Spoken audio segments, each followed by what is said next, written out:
आमदार साहेब आणि नगराध्यक्ष साहेब यांनी एक ऐतिहासिक निर्णय घेऊन या सभागृहाला डॉक्टर बाबासाहेब आंबेडकरांचं नाव दिलेलं आहे. हा एक खरा ऐतिहासिक कार्यक्रम झालेला आहे आणि मी सर्वांचा धन्यवाद व्यक्त करतो आणि सर्वांचा आभार व्यक्त करतो की आपण एक अत्यंत क्रांतिकारी निर्णय घेतलेला आहे आणि मंदिरमध्ये अशीच प्रगती होत राहो अशी अपेक्षा व्यक्त करतो. धन्यवाद. भारतरत्न डॉक्टर बाबासाहेब आंबेडकरांचा विजय असो.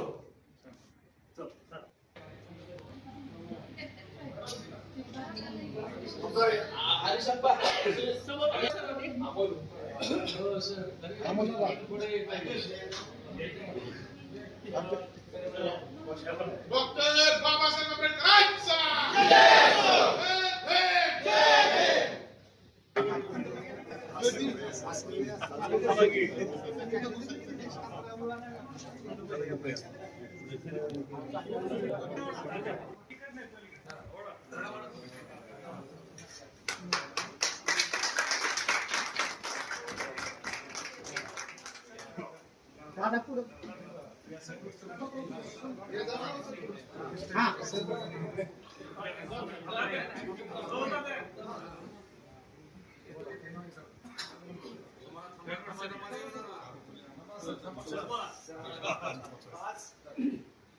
नगरीमध्ये हा सुवर्णक्षण आहे आणि हा सुवर्णक्षण निर्मिती ह्या सुवर्णक्षणाची जी उत्सुकता आहे ती या नगरपालिकेतील माननीय नगराध्यक्ष आणि त्यांचे सर्व सहकारी सर्व सहकारी यांनी जो निर्णय घेतला हा निर्णय अतिशय महत्वपूर्ण.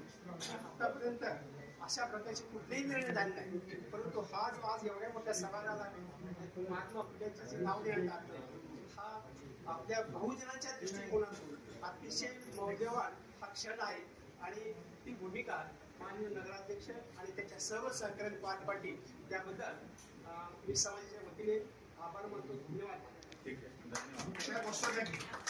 क्रांती सूर्य महात्मा ज्योतिबा फुलेंचा विजय असो.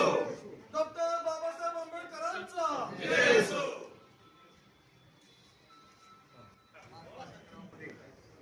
असं अतिशय महत्वाचं नाव या सभागृहाला दिलेलं आहे. माझ्या नगरीमध्ये हा फार मोठा इतिहास या ठिकाणी घडलेला आहे आणि याबद्दल नगराध्यक्ष नगरपालिकेचे सर्व नगरसेवक आणि विशेषतः या ठिकाणी उपस्थित असलेले आपले नेते माननीय रणजितदादा भोसले त्याचप्रमाणे प्रल्हाद पाटील या ठिकाणी सर्व उपस्थित सर्वांचं या ठिकाणी सर्वांना धन्यवाद देतो आणि इतर अल्पसंख्याक समाजाच्या वतीने मी परत यांचं अभिनंदन करतो आणि त्याला धन्यवाद देतो.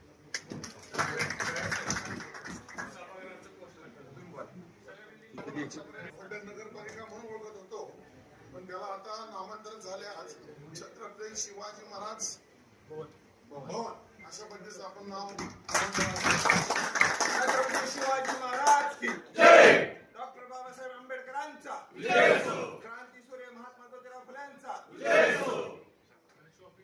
त्याला आपण पुण्यश्लोक अहिल्यादेवी होळकरांचं नाव दिलेलं आहे आणि या इकडे समोरच्या शॉपिंग सेंटरला सईबाई महाराजांचं नाव दिलेलं आहे.